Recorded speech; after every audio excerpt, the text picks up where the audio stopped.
Pat Riley, he's an OG. He don't back down.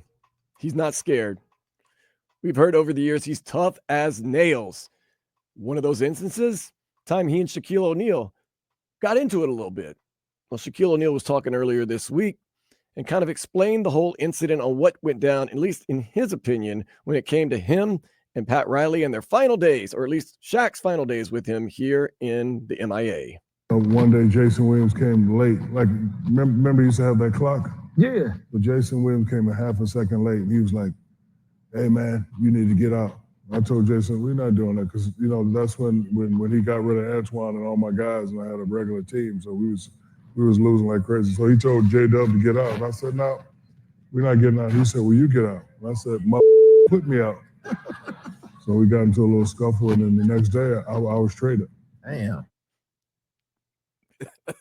So he's in Phoenix the next day. That's a funny one right there. So I believe what Shaq says right there. No, listen, Roz is Roz, bro. Roz ain't afraid of no man. Was he a half a second late, Jason Williams? Probably. Maybe a little more than half a second. Bro, he could have been early. The In thing is- Riley time, he could have been late. The thing is, rules are rules.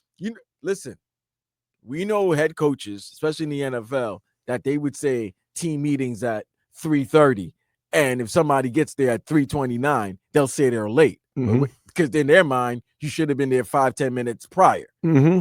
Nah. You tell me the time I need to be there, Yeah. I'm there. Don't tell me none of this BS. Oh, then don't say it's 3:30. Say it's 3:25.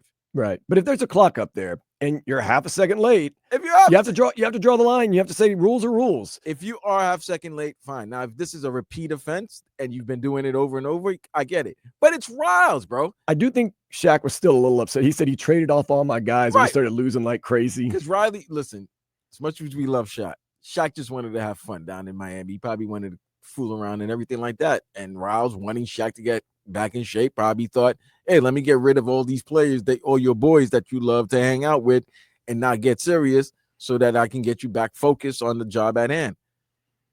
And, we saw what happened. He said, get out. He goes, MFer, put me out. And he said, a scuffle entailed. I wonder how was that scuffle? Well, Riles was ready to get hit. And Shaq was probably upset to the point that the Udonis Haslams and other players knew that Shaq was going to hurt that old man. Now, listen, I respect you for standing 10-toe down. Yeah. But there are variables that need to be factored in trying to stay 10-toe down. Because I don't think Mrs. Riley wants to see Pat all hemmed up, all bandaged up. He might have caught a few. A 7-footer hits biggest, Riley, one of and the biggest, strongest athletes of all time. I don't care what anybody says. You've all wanted to hit your boss at one point, at one time or another. So the fact of the matter is, if he had a chance and he says, make me, and he's like, all right, well, you say, all right, whatever happens to Pat Riley, he asked for it. But that's respect. He agreed upon it. I got to respect that out of Pat Riley. No, I do. I definitely respect it. Sometimes I always say you get more respect in getting your ass kicked than not taking the fight at all. Yeah. You know what I'm saying? Like we were talking about this a couple of weeks ago with Mike McDaniel and Dan Campbell when everybody was calling the Dolphins soft. I'm like, if there's another scuffle, Mike McDaniel just should snuff Dan Campbell. I'm just sick of it. Like, you're not gonna punk us anymore. Now, if Dan Campbell destroys Mike McDaniel, well, yeah, guess what? That was supposed to happen. Yeah. But you know what you're gonna do? Hey, that little head coach got some heart. Yep. That little head coach got some respect. And leads his team, and his team sees that, and Right. that's how they go. And So go about that's the business. leadership. You know what I mean? That's leadership. That's leadership right there. That brings your team together. So what I'm saying is, I respect Ross for doing it. Now, there's just certain players you got to understand. Now, here's the other thing. So you're going to fight people. Now, if that was James Johnson, you think Ross is going to do that? That'd be tough, man. That'd be tough with his MMA background. You think he's going to do that if that's James Johnson? I think Pat Riley, if you step to him, anybody steps to him, he's ready to go. Because that's the thing. It's not about being scared to fight someone. It's not being scared. It's saying, I'm not scared to take a whooping. I'm not scared to try to give a whooping. Kickback saying, put your hands on your boss and you'll be in handcuffs. You probably. I mean, not in that instance. Not really. Not in that instance. No. Not really. Not in that instance. That's just an inside the house You thing. tell me, if you say get out and I tell you make me, and then you come approach me and try to make me, guess what? That's how the song. I wonder how Pat Riley, although probably wasn't thinking, how did he think that was going to go? You That he was think going to be able to get Shaq out of there? You think the security guards are going to try to get Shaq out of there? But I'll tell you this, the closest and best teams I've been on are teams that fight all the time, to be honest with you. Yo, The teams that don't fight are the ones that aren't very good because they don't have any fight in them. That's a fact. It really That's is. such a fact.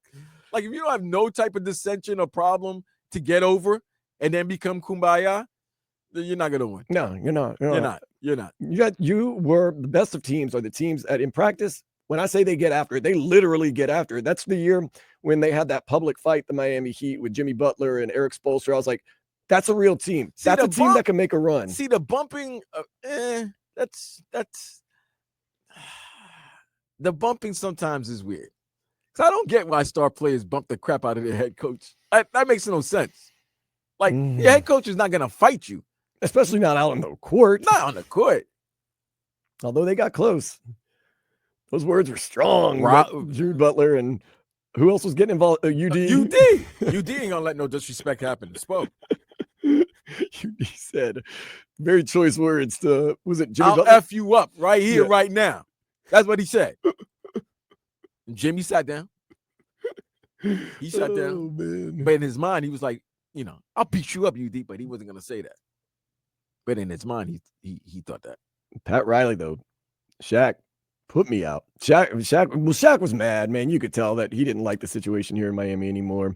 But I like how Riley. That was the third year, right? Yeah. I like how Riley didn't even wait. He said, so the next day I was traded. You want to cause a fight? You want to cause a kerfluffle? I could tell you even a little bit more about that story. All right. Shaq met up with somebody later that night at a Miami studio. Oh, did he make a diss track? And the artist that walked in came into a dark studio, didn't know where the hell was. And all of a sudden, this big 7'2" creature just came out of the shadows. And it was Shaq on Fat Joe. Fat Joe was going to the studio to hang out with Shaq. Shaq hid, came out of the blue, scared Fat Joe, and then told Fat Joe, hey, man, I just got traded to Phoenix. So the first person that knew that Shaq was traded to Phoenix was Fat Joe. And they were supposed to be, I don't know if they were supposed to be working on music or kicking it. That's funny that you say this story now because Fat Joe mentioned this story in his podcast, Joe and Jada. And I can actually kind of put the whole story together. Yeah, put the puzzle together, put the two and two. And so then, okay, cool. The fight happened with Jason Williams that day. Later on that night, he was hanging out. He was chilling with he was supposed to chill with Fat Joe. And he got traded. He told Fat Joe, I got traded to Phoenix. Was Shaq just here at that last year? Was he just on a vacation, man? Was he just trying to live the good life, Miami life? You got to understand. I think Roz was upset. First year, they went to the ECF, right? Mm-hmm. Second year, they won the title. Third year, they got their heads. Well, he said they traded off all his guys. But that 07 year when they got blown out by Chicago in the first game of the season, like Roz already knew that this team they're not gonna repeat. So he had to change the core. And you know how superstars are, especially at Shaq at that time. Shaq was like, at that time, Shaq's not caring about the regular season. The only thing he cares about is the postseason and getting his money. Shaq was very unapologetic about the regular season a lot of the time. He'd say, if it was a playoffs, I'd be playing, but it's not. So I ain't going to be playing. Like, oh, okay, cool. Save it for the playoffs, man. Nonetheless, good. I like it. I like a team with some fight, man. We learned this today, that the teams that fight are good. The teams that don't fight, they don't have any fighting them. Not